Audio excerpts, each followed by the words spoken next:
Chapter 16.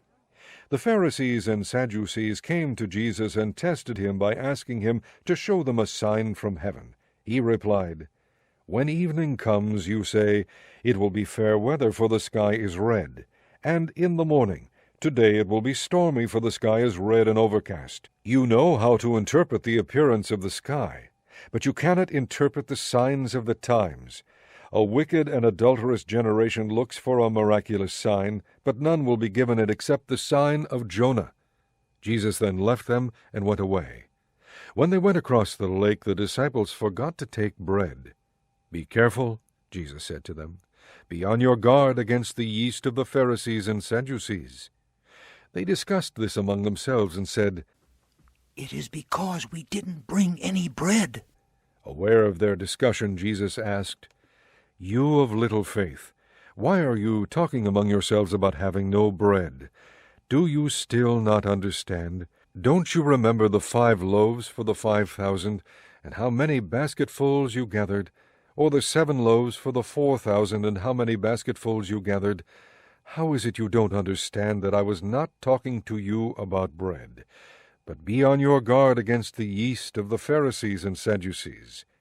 Then they understood that he was not telling them to guard against the yeast used in bread, but against the teaching of the Pharisees and Sadducees. When Jesus came to the region of Caesarea Philippi, he asked his disciples, "Who do people say the Son of Man is?" They replied, "Some say John the Baptist, others say Elijah, and still others Jeremiah or one of the prophets." "But what about you?" he asked. "Who do you say I am?" Simon Peter answered, "You are the Christ, the Son of the living God." Jesus replied, "Blessed are you, Simon, son of Jonah, for this was not revealed to you by man, but by my Father in heaven. And I tell you that you are Peter, and on this rock I will build my church, and the gates of Hades will not overcome it. I will give you the keys of the kingdom of heaven. Whatever you bind on earth will be bound in heaven, and whatever you loose on earth will be loosed in heaven." Then he warned his disciples not to tell anyone that he was the Christ.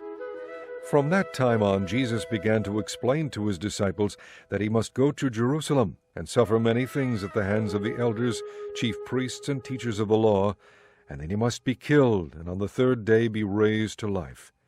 Peter took him aside and began to rebuke him. "Never, Lord," he said. "This shall never happen to you." Jesus turned and said to Peter, "Get behind me, Satan. You are a stumbling block to me. You do not have in mind the things of God, but the things of men." Then Jesus said to his disciples, "If anyone would come after me, he must deny himself and take up his cross and follow me. For whoever wants to save his life will lose it, but whoever loses his life for me will find it.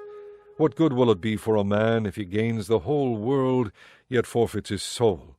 Or what can a man give in exchange for his soul?